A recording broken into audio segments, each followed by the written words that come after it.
Hello students, how are you? I hope you all are fine. Today we are going to start new point, magnetic properties in solids. Magnetic properties of solids are of three types: diamagnetic solids, paramagnetic solids and ferromagnetic solids. सॉलिड्समध्ये आपल्याला तीन प्रकारच्या म्हणजे आपल्या आत्ता पुस्तकामध्ये तीन प्रकार अभ्यासासाठी दिलेले आहेत. आता ह्या तिन्ही आपण प्रकारांचा व्यवस्थित अभ्यास बघणार आहे, पण त्याही अगोदर आपण एक मुद्दा बघायचा आहे, तो म्हणजे ह्या मॅग्नेटिक प्रॉपर्टीज सॉलिडमध्ये दिसतात का कोणत्या कारणामुळे त्या दिसतात. तर तुम्हाला माहीत आहे, electrons revolve around the nucleus in atom. Electrons हे ॲटमच्या न्यूक्लियस भोवती फिरत असतात एका ऑर्बिटमध्ये. त्यालाच आपण ऑर्बिटल मोशन म्हणतो. Orbital motion. Electrons revolve around the nucleus. जेव्हा ते न्यूक्लियस भोवती फिरत असतात तेव्हा electron they also rotate around its own axis, either clockwise direction और अँटी क्लॉकवाईज डिरेक्शन. म्हणजे जेव्हा हे न्यूक्लियस भोवती इलेक्ट्रॉन फिरत असतात त्यावेळेला ते स्वतःभोवती सुद्धा फिरत असतात. One orbit can accommodate only 2 electrons with opposite spin.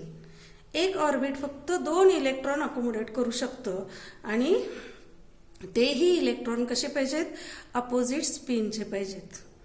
मग जेव्हा इलेक्ट्रॉन हे स्वतः स्पिन होत असतात ह्या न्यूक्लियस भोवती त्यावेळेला मॅग्नेटिक फील्ड तयार होतं आणि आपल्याला मॅग्नेटिक मोमेंट, मॅग्नेटिक फील्ड ह्या प्रॉपर्टीज त्या सॉलिडमध्ये दिसतात. आता मगाशी मी सांगितलं की एका ऑर्बिटमध्ये 2 इलेक्ट्रॉनच अकोमोडेट होऊ शकतात. म्हणजेच एक इलेक्ट्रॉन त्याचं स्पिनिंग, त्याचं रोटेशन स्वतःभोवती, स्वतःच्या ॲक्सिस भोवती क्लॉकवाईज असेल तर दुसऱ्या इलेक्ट्रॉनचं स्पिनिंग, रोटेशन अँटी क्लॉकवाईज राहतं.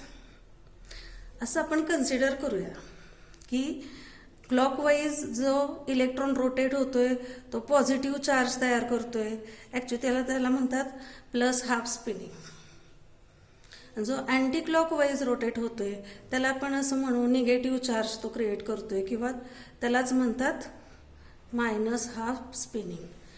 इथं हे इलेक्ट्रॉन एकाच ऑर्बिट असतात, एकाच एनर्जी लेवलचे असतात, त्यामुळं त्यांचा प्लस मायनस चार्ज इथं बॅलन्स होतो आणि मॅग्नेटिक फील्ड इथं कॅन्सल होतं.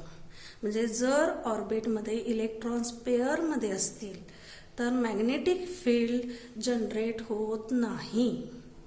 पण तेच इलेक्ट्रॉन जर सिंगल अनपेअर्ड असतील, आयदर क्लॉकवाईज और अँटी क्लॉकवाईज, तर ते मॅग्नेटिक फील्ड क्रिएट करतात.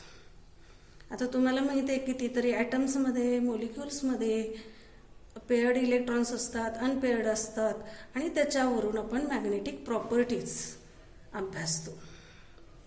आता आपण पहिली प्रॉपर्टी बघायला जाणार आहे, diamagnetic property.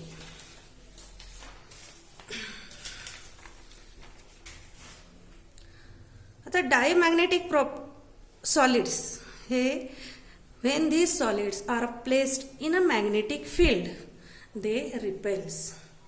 They are weakly repelled by the magnetic field. आता ह्यांच्यामध्ये ऑल इलेक्ट्रॉन्स आर पेअर्ड.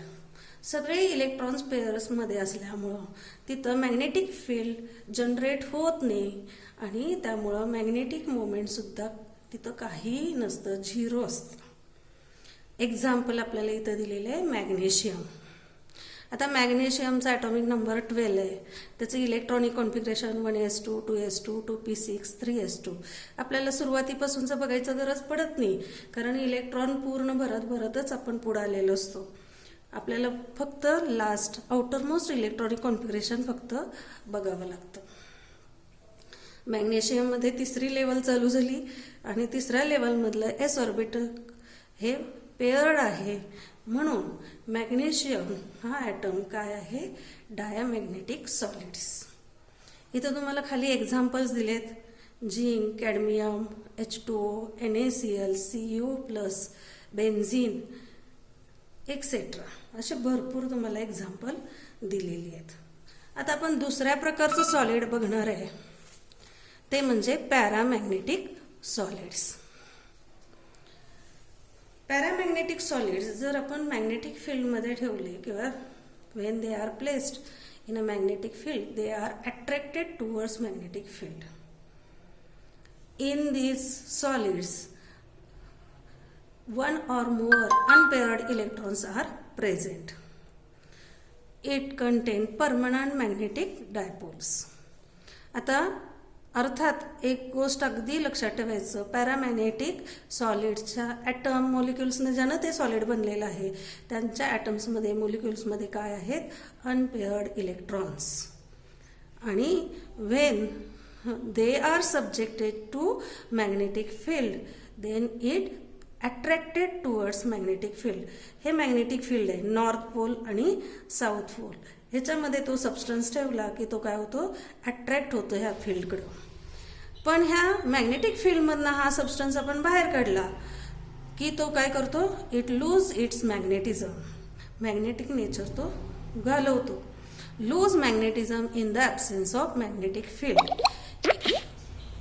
इथं Fe3+ हे तुम्हाला एक्झाम्पल दिलेलं आहे. त्याचं इलेक्ट्रॉनिक आयनचं तुम्हाला या आयनचं दाखवलेलं आहे. 3 इलेक्ट्रॉन्स इथं कमी आहेत, त्या पद्धतीने इथं आउटर मोस्ट इलेक्ट्रॉनिक कॉन्फिगरेशन दाखवलेत. आणि ह्या Fe3+ आयन्समध्ये अनपेअर्ड इलेक्ट्रॉन्स कसे फिल केलेत तेही इथं दाखवलेले आहेत. Fe3+ ions contain unpaired electron. It is attracted in a magnetic field. So Fe3+ ion is paramagnetic solid. आता आपण तिसरा टाइप बघणार आहे, तो म्हणजे फेरोमॅग्नेटिक सॉलिड. आता पॅरामॅग्नेटिक सॉलिडच्या ज्या काही प्रॉपर्टीज आहेत त्याच थोड्याशा जास्त प्रमाणामध्ये आपल्याला फेरोमॅग्नेटिक सॉलिड्समध्ये बघायला मिळतात. Ferromagnetic solids, when they are placed in magnetic field, they are strongly attracted. They show permanent magnetism. आता they show permanent magnetism म्हणजे काय, जेव्हा त्यांना आपण हे नॉर्थ पोल आणि साऊथ पोलमध्ये प्लेस करतो त्यावेळेला दे आर स्ट्रॉंगली अट्रॅक्टेड, हे तर आहेच. पण ह्या मॅग्नेटिक फील्डमधून त्यांना बाहेर काढलं त्या सबस्टन्सला, though it show magnetism, those show magnetic nature in it. Do not lose magnetism in the absence of magnetic field. आणि तिसरा पॉइंट आहे, these solids contain large number of unpaired electrons. Ferromagnetic substances are grouped together called domains. आणि each domains act as a small magnet. ज्या तुम्हाला पॅरामॅग्नेटिकच्या सॉलिडच्या properties आहेत त्याच इथं जास्त प्रमाणात असलेल्या फक्त दिसून येतात. एक्झाम्पल आहे Fe, cobalt, cadmium, chromium dioxide, nickel, gadolinium etcetera. अजूनही त्याचे एक्झाम्पल्स असू शकतात. आता आपण बघितलं, तिन्ही टाईप्स बघितले, आपल्या पुस्तकात दिलेत त्याप्रमाणे. Diamagnetic solid, paramagnetic solids, ferromagnetic solids.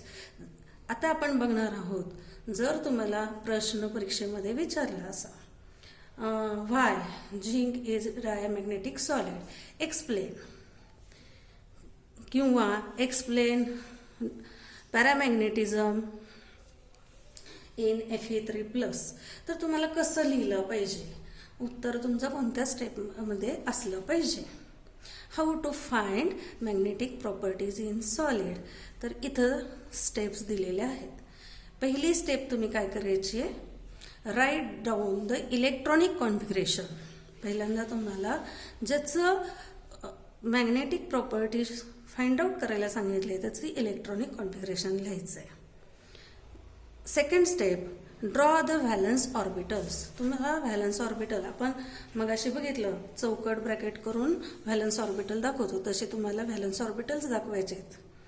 आणि तिसरं आहे identify if unpaired electron exist. जर त्याच्यात अनपेअर्ड इलेक्ट्रॉन्स असतील तर तुम्हाला ते शोधून घ्यायचेत. आणि त्या अनपेअर्ड इलेक्ट्रॉनवरून तुम्ही काय करायचं आहे, determine whether the substance is paramagnetic or diamagnetic. फार सोपं आहे, छान आहे. आणि वरती तुम्हाला एक शॉर्टकट मी दाखवणार आहे की तुम्ही पटकन तो सबस्टन्स डायमॅग्नेटिक आहे का पॅरामॅग्नेटिक आहे हे सहजगत्या ओळखू शकाल. आता तुम्हाला काय करायचंय तर टोटल नंबर ऑफ इलेक्ट्रॉन्स प्रत्येक मोलिक्युल्स दिलेल्या त्या मोलिक्युल्स मधले काढायचे. आता इथं आपण थोडेसे एक्झाम्पल घेतलेत. आता जर total number of electrons are even then the substance is diamagnetic. When the total number of electrons are odd, then the substance is paramagnetic. हे मात्र लक्षात ठेवायचं आहे. आणि हे जे टोटल नंबर ऑफ इलेक्ट्रॉन जर तुमचे 10 किंवा 16 असतील तरी जरी ते इव्हन नंबर असले तर दॅट सबस्टन्सेस आर पॅरामॅग्नेटिक. ही कन्सेप्ट मात्र अगदी केअरफुली लक्षात ठेवायची. आता आपण पहिलं एक्झाम्पल बघूया. N2. N2 मध्ये टोटल नंबर ऑफ इलेक्ट्रॉन्स किती आहेत, 14 इलेक्ट्रॉन्स. नायट्रोजनचा ॲटॉमिक नंबर 7 आहे, तिथं 2 नायट्रोजन आहेत. Total number of electrons 14 number काय आहे, even. So N2 is diamagnetic. Next आहे N2 मायनस. आत्ताच आपण बघितलं N2चं टोटल नंबर ऑफ इलेक्ट्रॉन्स किती आहेत, 14. पण इथं काय आहे, मायनस चार्ज, म्हणजे एक इलेक्ट्रॉन जास्त आहे. म्हणजे इथं टोटल नंबर ऑफ इलेक्ट्रॉन्स किती झाले, 15 is a odd number. So N2 minus is a paramagnetic. H2 minus. हायड्रोजनचा ॲटॉमिक नंबर 1 आहे, इथं 2 हायड्रोजन आहेत. 2 hydrogen plus minus charge. Total number of electrons 3 electrons, 3 odd number आहे. So it is paramagnetic. O2 plus. Oxygen 8 atomic number, 8 दुनी 16, 16 minus 1, 15 electrons. So 15 is a odd number. O2 plus is a paramagnetic substance. N2 2 minus. आपल्याला माहिती आहे N2चे total number of electrons 14 आहेत, plus 2 total number of electrons 16. 16 is a even number, but 16 even number असेल तरी त्याला काय सांगायचं आपल्याला, paramagnetic substance. Calcium atomic number किती आहे, 20. 2 प्लस चार्ज आहे, म्हणजेच 2 इलेक्ट्रॉन्स कमी आहेत. Total number of electrons 18 electrons. 18 even number आहे, so it is diamagnetic. Cl minus. क्लोरीनचा ॲटॉमिक नंबर 17 आहे, त्याच्यामध्ये 1 इलेक्ट्रॉन घेतला. 18 electrons, even number of electrons आहे, त्यामुळं Cl minus is a diamagnetic. H2O. Oxygen 8, hydrogen 2 आहेत. Total number of electrons 10 electrons. In H2O total number of electrons are 10, so it is paramagnetic. अशा प्रकारे आपण शॉर्टकटमध्ये सुद्धा कोणते सबस्टन्स डायमॅग्नेटिक आहेत आणि कोणते सबस्टन्स पॅरामॅग्नेटिक आहेत हे आपण पाहू शकतो. मी आशा करते मी छोटासा हा व्हिडिओद्वारे तुम्हाला मॅग्नेटिक प्रॉपर्टीज ऑफ सॉलिड सांगायचा प्रयत्न केलेला आहे, तो तुम्हाला नक्की आवडेल. थँक्यू.